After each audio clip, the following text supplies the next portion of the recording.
네, 2024 스마트 제조 대전망 온라인 컨퍼런스 둘째 날 스마트 제어 시스템 트랙의 세 번째 주제 발표 이어가 보도록 하겠습니다. 세 번째 주제 발표는 산업 현장에 많이 쓰이고 있는 케이블 관련된 내용이고요. 플루크 네트워크스의 문건호 이사님 모시고 스마트 제조를 위한 올바른 케이블 선택 가이드라는 주제로 말씀 나눠보도록 하겠습니다. 제 옆자리에 플루크 네트워크스의 문건호 이사님 모셨습니다.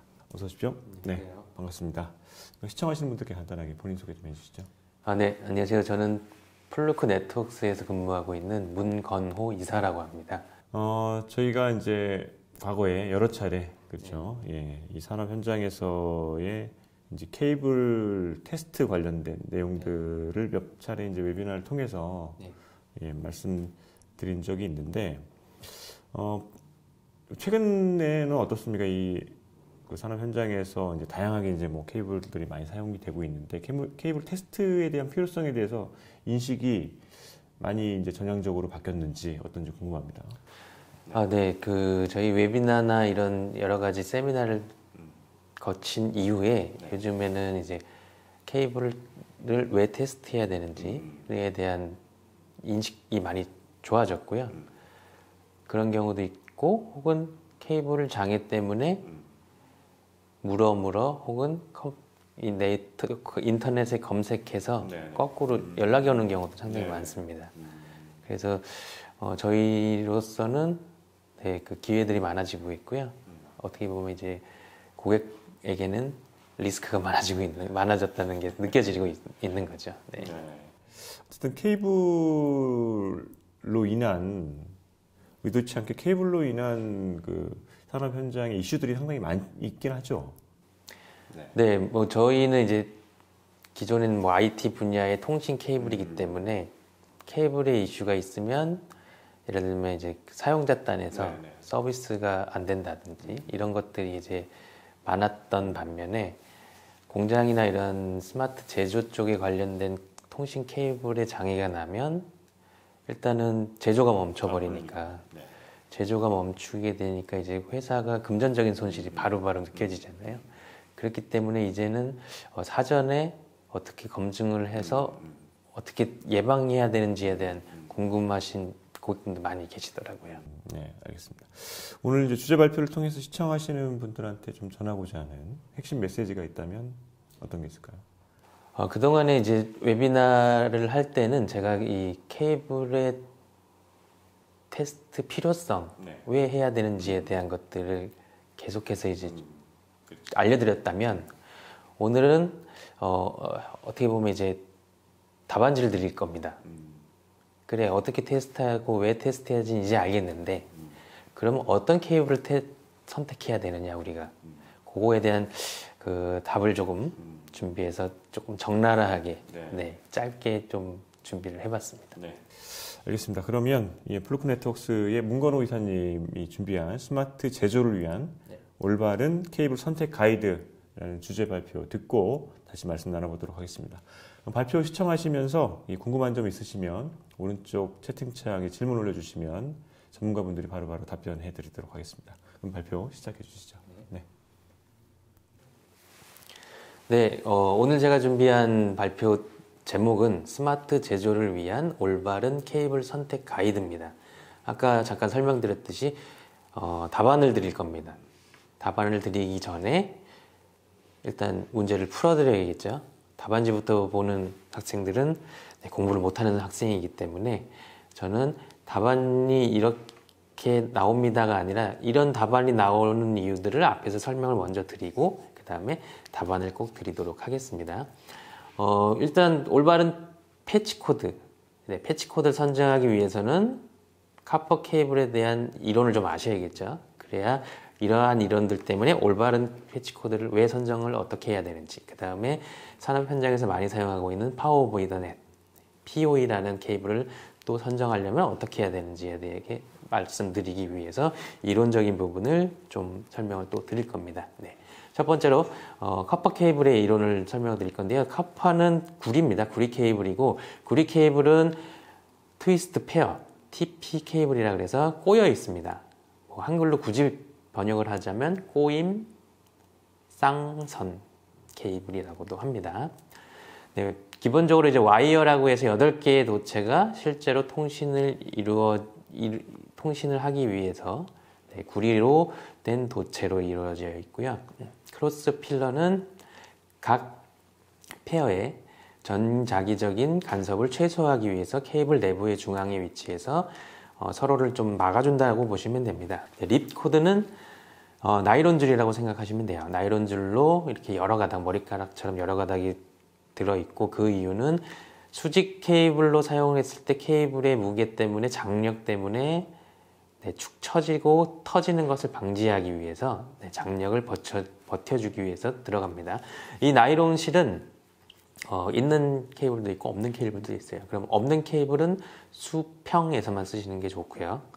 있는 케이블을 수직에 쓰셔서 장력을 버텨주시게 설계를 하시면 됩니다. 그리고 피복은 저희가 오늘 뭐 저도 이렇게 자켓을 입었지만 자켓을 입듯이 외부의 충격이나 온도나 여러 가지 환경으로부터 보호하기 위해서 이렇게 감싸지고 있다고 보시면 됩니다. 이게 이제 트위스트 페어 케이블의 기본적인 구조고요. 이 안을 들여다보면 8개의 가닥은 각각의 한 쌍씩 꼬여서 있습니다. 꼬여서 있는데 이 색깔별로 길이가 다르죠. 네, 꼬임률이 서로 다릅니다. 꼬임률이 다르게 한 거는 서로 근단 누아라는 그 누아를 방지하기 위해서 꼬여져 있고요. 이 꼬여진 꼬임률이 다르기 때문에 길이가 달라지고, 그 길이가 다르기 때문에 기본적으로 전파는 도착하는 시간이 달라집니다. 네, 달라지기 때문에 이런 지연 왜곡에 대한 부분을 장비단에서 이미 알고 있어요. 어느 번호에 페어가 먼저 들어올 거다, 늦게 들어올 거다. 근데 이게 표준을 지키지 않고 색깔을 지키지 않고 막 RJ45 플러그 종단 작업을 하면 장비가 알고 있는 예상 도착 시간이 아니라 막 뒤죽박죽된 패킷들이 들어오게 되면 장비가 아무래도 한 번씩 더 연산을 해야 되니까 장애가 올 수 있다는 부분을 꼭 기억하시고, 색깔에 대한 부분을 꼭 지켜서 만들어 주셔야 됩니다. 케이블의 3대 손실이라고 제가 제목을 붙여봤는데요. 기본적으로 카프 케이블은 도체고 저항을 가지기 때문에 손실들이 발생을 합니다. 첫 번째 보여드리는 부분은 삽입 손실인데, 삽입 손실은 케이블 내의 신호 세기가 감쇄되는 거예요. 자연적으로 저항 때문에. 그런데 왜 삽입 손실이냐? 신호를 삽입한 후에 끝단에서 신호를 다시 체크해서 삽입된 신호 대비 도착한 신호의 차이를 계산해서 도출하는 게 이 손실의 값입니다. 그래서 삽입 손실이고요. 어딘가에 이 케이블을 삽입할 때 나오는 손실이 아니라는 걸 꼭 알아두시면 좋습니다. 저항 때문에 발생합니다. 그래서 이 삽입 손실로 인하여 케이블은 100m 이상을 지나서 통신할 수 없다라는 게 이제 자연적으로 어쩔 수 없는 저항, 구리가 가진 도체의 저항 때문이라고 보시면 됩니다. 이건 이제 반사 손실인데, 도체 내에 어떠한 이물질이나 어떠한 그 기포나 이런 부분을 통해서 신호가 되돌아오는, 반사돼서 되돌아오면서 발생되는 손실값이라고 보시면 되고요. 가장 빈번하게 발생하는 이 근단 누아입니다. 니어 앤드 크로스톡이라고 해서 넥스트라고도 하고요. 인접 페어에서, 인접 와이어에서 주는 전자기파로 인해서 발생되는 방해, 누화, 간섭이라고 보시면 됩니다. 이 세 가지가 가장 많이 발생을 합니다.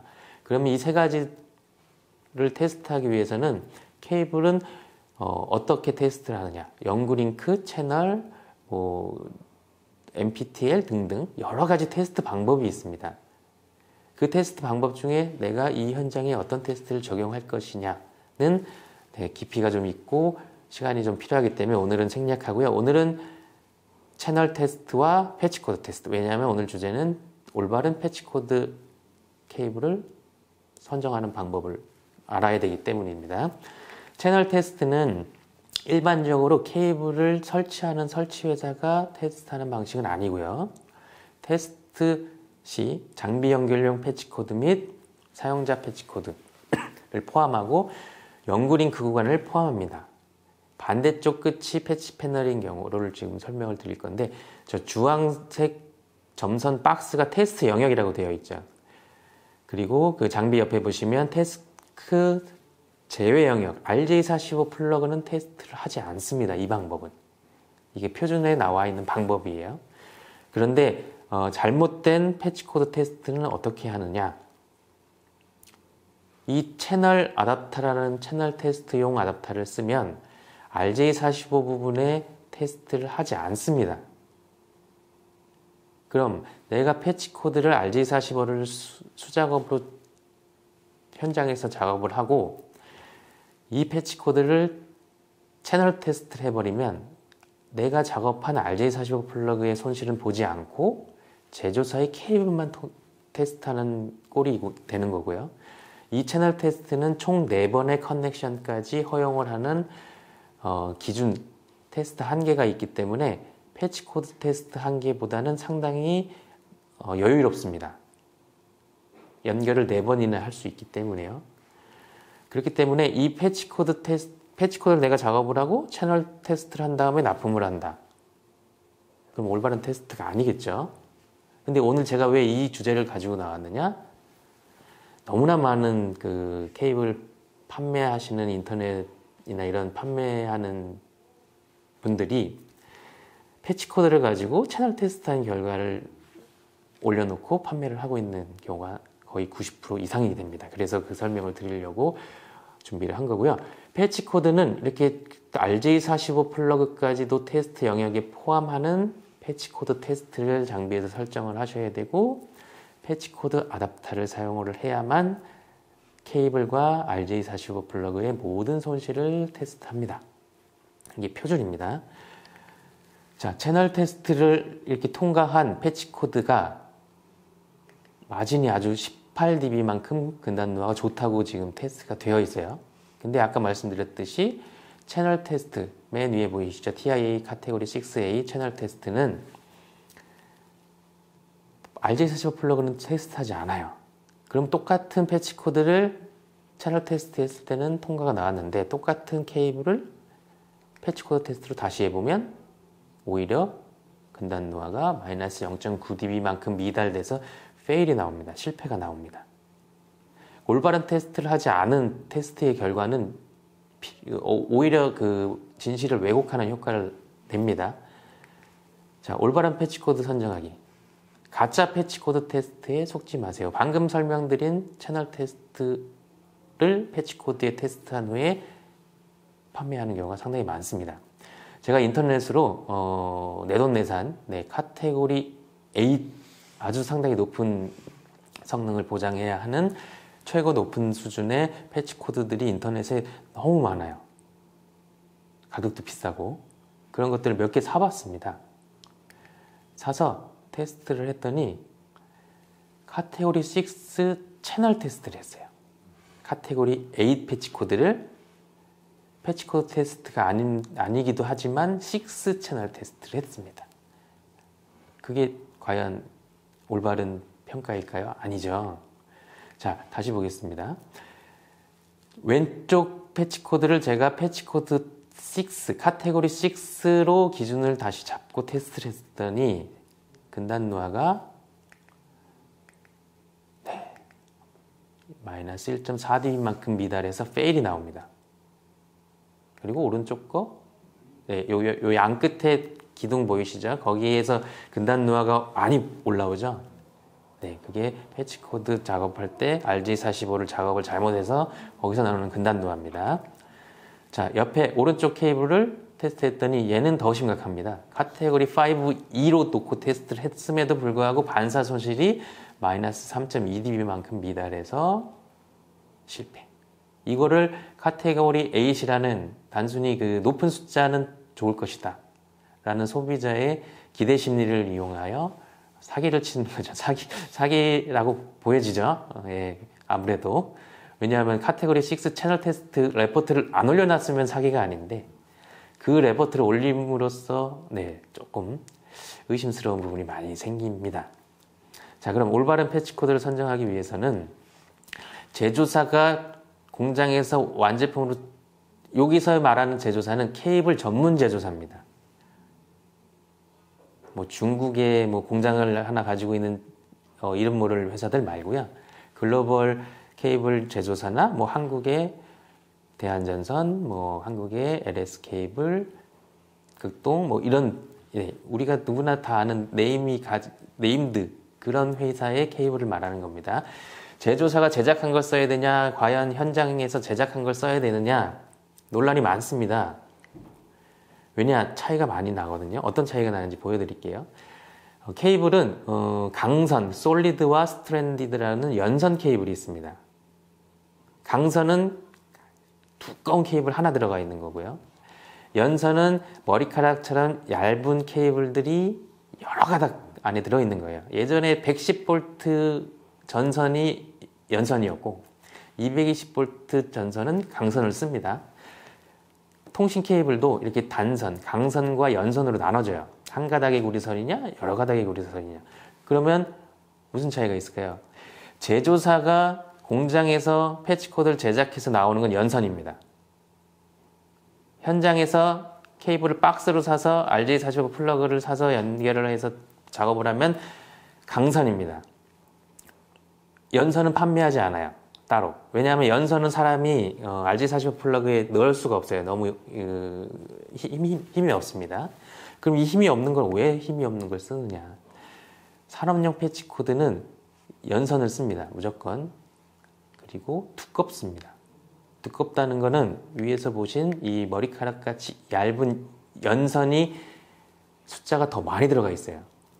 산업용 케이블은 고정되어 있지 않습니다. 로봇 팔, 컨베이어 벨트 등등에서 계속 움직이기 때문에 강선으로 쓰면 언젠간 끊어집니다.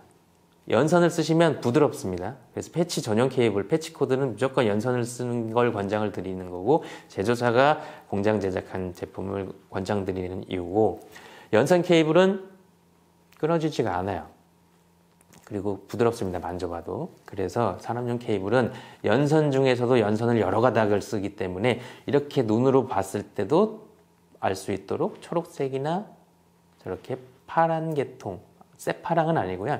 약간 청록색 계열의 케이블들은 이거는 산업용 케이블이구나 라고 볼 수 있도록 저렇게 색깔로 표현이 되어 있습니다. 그래서 스마트 팩토리, 스마트 제조, 뭐 환경이 고정되어 있지 않다 그러면 산업용 패치 코드를 유명 제조사가 제작한 제품을 쓰시는 것을 권장을 드립니다. 자, 그리고 가끔 짧은 패치 코드 쓰시는 고객사들이 되게 많아요. 왜냐하면 이 케이블을 여장 처리하기가 쉬우니까. 근데 이 패치 코드가 뭐가 문제가 되냐면요. TIA 표준에서는 패치 코드의 최소 권장 길이는 50cm입니다. 50cm 미만으로 제작하지 말라고 되어 있어요. 왜냐하면은 반사 손실, 아까 배우셨죠? 근단 노화.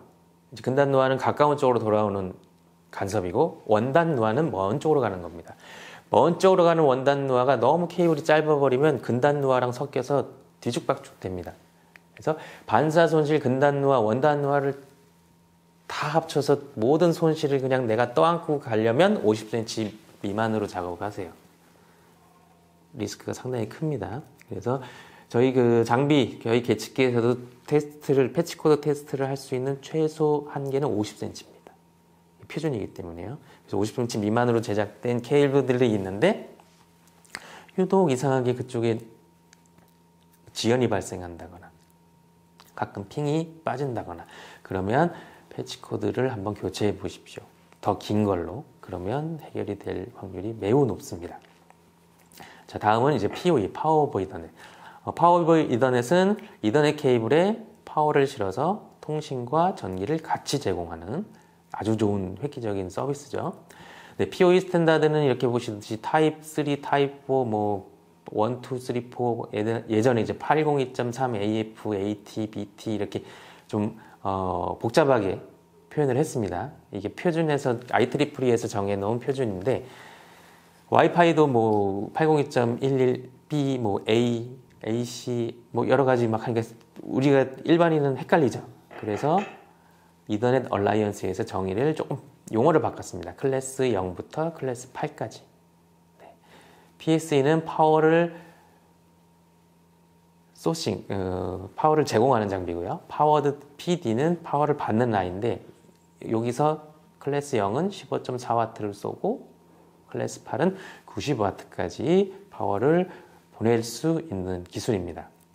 일반적으로 그 클래스 4까지는 카테고리 6 케이블을 최소한 쓰는 것을 권장을 드리고요. 그 클래스 5부터 클래스 8까지는 카테고리 6A를 쓰시는 것을 권장을 드립니다.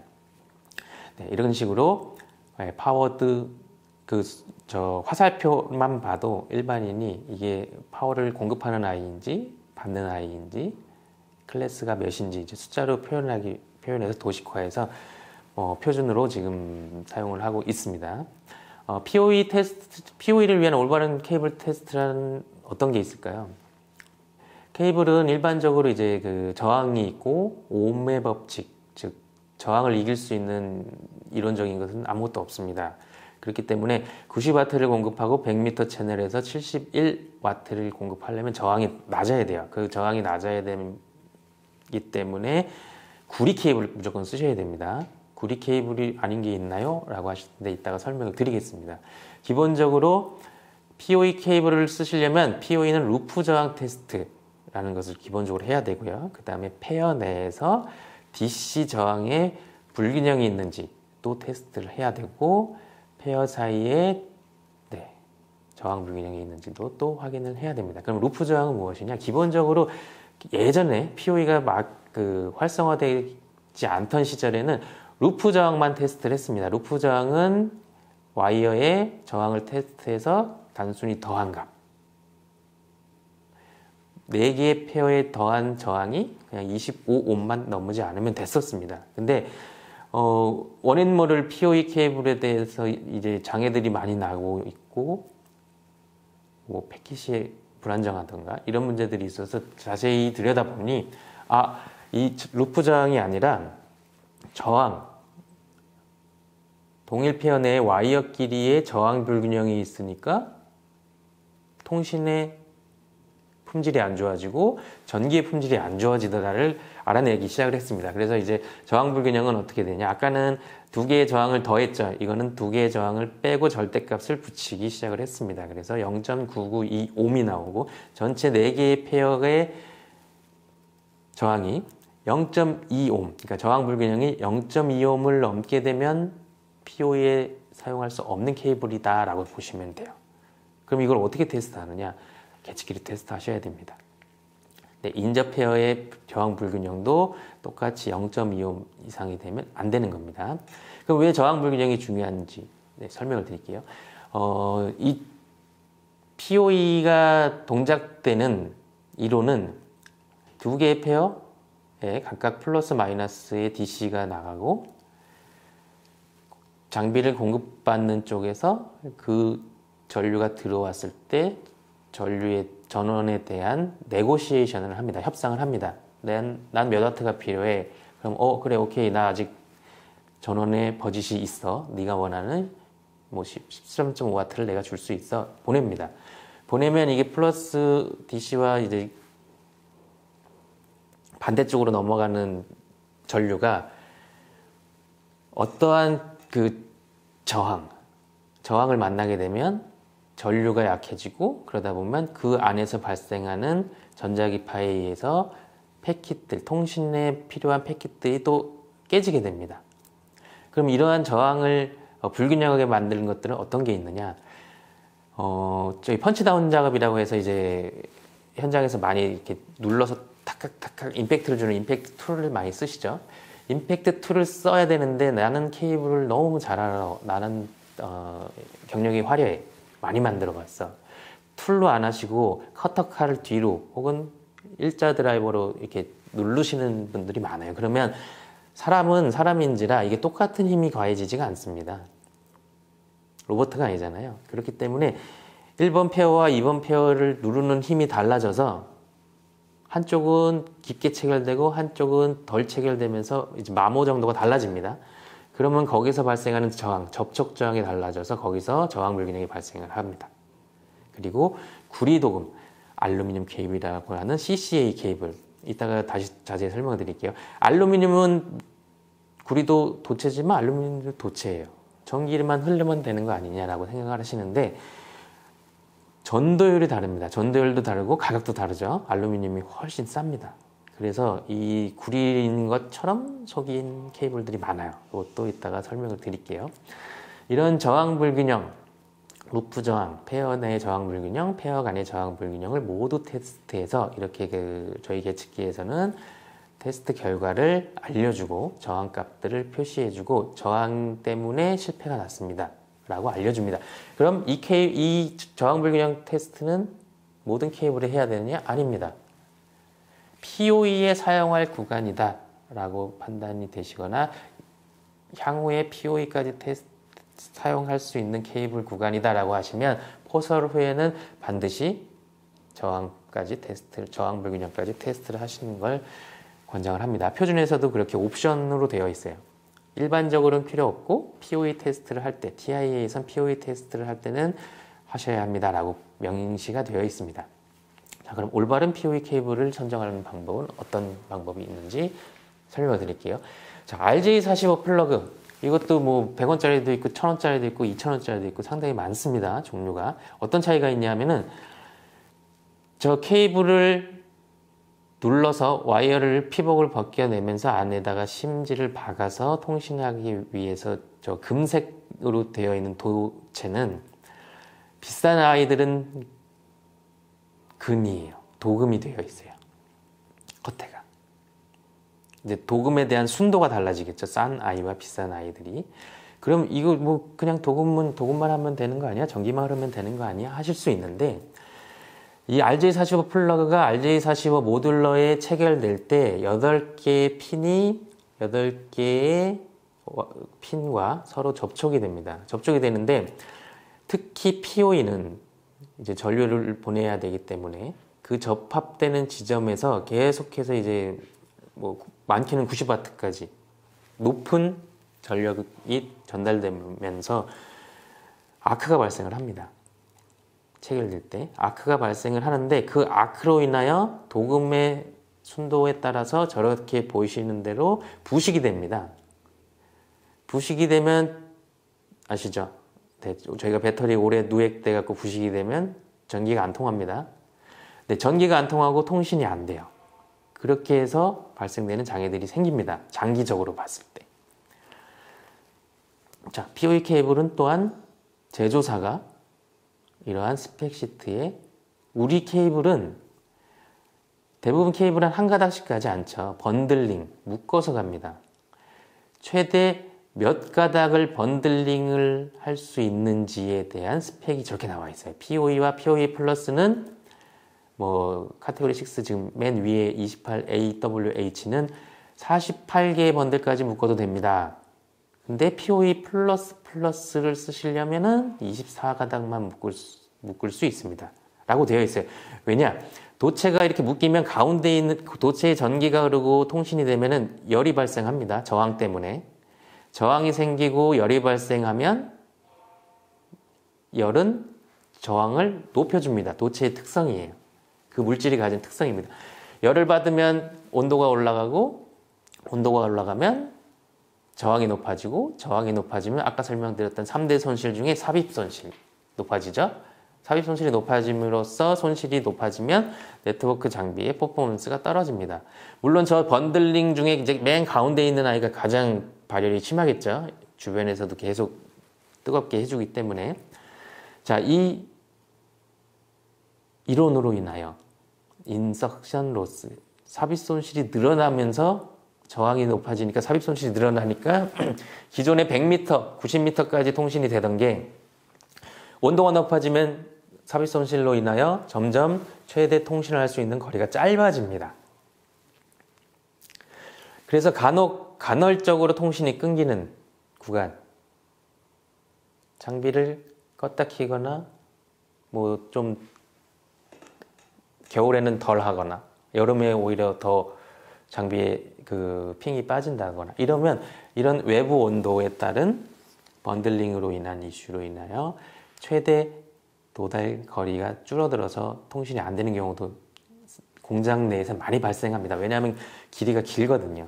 케이블에 대한 길이들이. 그런 것들도 고려해 보시면 됩니다. 자, 저항 문제로 인하면 어떤 문제가 있느냐? 과열은 저항이 높아져서 전력도 손실되지만 데이터도 손실된다.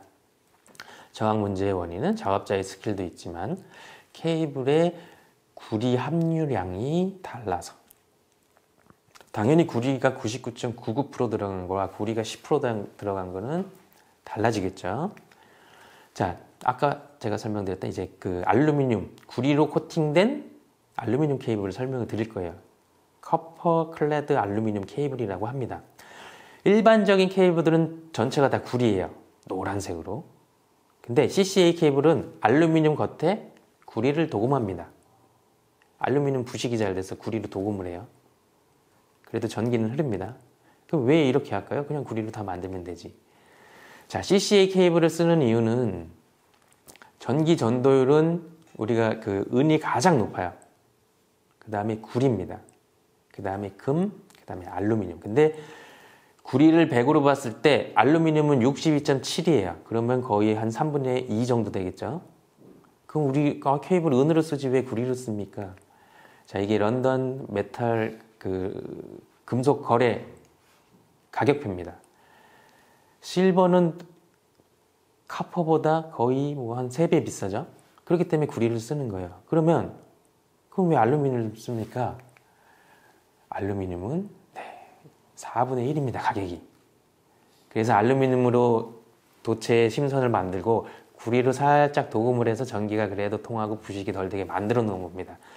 그러면 알루미늄 케이블과 구리 케이블을 어떻게 구분하냐? 일단 박스를 들어보면 너무 가볍습니다. 알루미늄이 가볍거든요. 그리고 절단을 해서 단면을 보면 은색이 반짝반짝 빛납니다. 그렇게 해서 구분을 하실 수가 있어요. 그래서 중국산 저가 케이블들이 주로 알루미늄을 씁니다. 그래서 가벼워서 좋아하시죠. 가볍다고. 좋은 게 아닙니다. 자, 그러면 핵심. 케이블 선정 가이드. 오늘 발표한 거를 다 요약해 놨습니다. 어떤 케이블을 사야 할까요? 팩토리나 우리가 사무실이나 데이터 센터나 이런 통신을 사용하는 통신 케이블이 깔리는 현장, 저가 케이블 및 저가 접속 제품을 선호하고 좋아하십니다. 예산을 줄이기 위해서. 사야 할까요? 안 됩니다. 중국 제조사 완제품 패치코드 수입한 제품들 인터넷에 쳐보면 무수히 많이 나옵니다. 안 됩니다. 저희가 꾸준히 그런 회사들이 플루크 네트워크스 레포트를 올려놓고 채널 테스트 결과로 플루크 테스트 통과라는 문구를 쓰는 회사들을 계속 감시라는 거죠. 계속 검색해서 나오면 그 회사에 연락을 해서 저희 레포트를 내려달라고 요청을 합니다. 왜냐하면 잘못된 테스트 방법이고 그 방법으로 인하여 소비자가 그 결정에 혼돈을 올 수 있는데 저희 회사의 브랜드 이미지를 사용을 하기 때문에 그런 부분들을 상업적인 용도이기 때문에 다 빼달라고 요청을 하고 있습니다. 중국 제조사의 카테고리가 높을수록 좋은 제품들 카테고리 7, 카테고리 8 필요 없습니다. 이런 거 인터넷에서 사실 때는 5E도 8도 다 5E 패치 코드 테스트를 통과할까 말까입니다. 그래서 집에서는 사셔도 돼요. 집에서 사실 거면 카테고리 5E 사셔도 8하고 성능이 똑같다고 보시면 됩니다. 그러니까 싼 거 사시면 돼요. 근데 내가 제조 현장, 내가 근무하는 회사, IT 이쪽에서는 절대 사용하시면 안 됩니다. 그럼 케이블 전문 제조사의 제품은 당연히 사야죠. 케이블 전문 제조사에 공인된 시공 파트너가 또 판매하는 경우도 있고 시공을 하는 경우가 있거든요. 이거는 무조건입니다. 강추입니다. 강추. 그리고 케이블 납품 및 시공 후에 과연 내가 굳이 테스트를 해야 될까? 왜냐하면 우리 파트너가 협력업체가 나한테 함체를 납품하는 어셈블리 회사에서 이미 다 테스트를 했다고 하는데 해야 될까? 무조건 한 번 더 샘플링 테스트를 해야 합니다.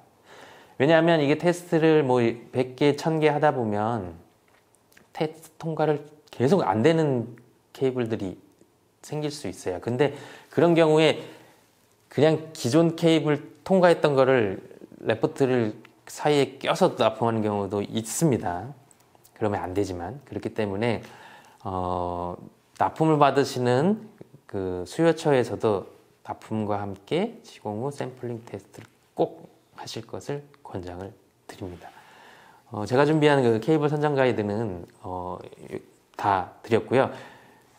시간이 길지가 않아서 이런 부분들도 조금 짧게 진행을 해서 혹시라도 더 궁금한 게 있으면 저희 블로그나 유튜브에 오셔서 한 번씩 다시 보실 수 있도록 자료를 올려놓도록 하겠습니다. 네, 감사합니다. 네, 블로크네트웍스 문건우 이사님이 준비한 주제 발표 함께 해봤습니다. 산업 현장에서 이 케이블의 선택이 왜 중요한지 이제 확인할 수 있는 시간이었는데 궁금한 게 지금 아까 이제 알루미늄이 중심이 되고 구리를 바깥에 이제 싼 그런 케이블이 다니시다 보면 현장에서 많이 사용합니까? 산업 현장에서도? 네, 많습니다. 아주 많습니다. 네. 왜냐하면 이제 그 프로젝트 단위로 네. 이렇게 예를 들면 완전히 큰 공사를 할 때는 이제 견적을 받고 뭐 하면서 이제 크게 들어가니까 공사하시는 분들도 웬만하면은 문제 일으키는 걸 싫기 때문에 네.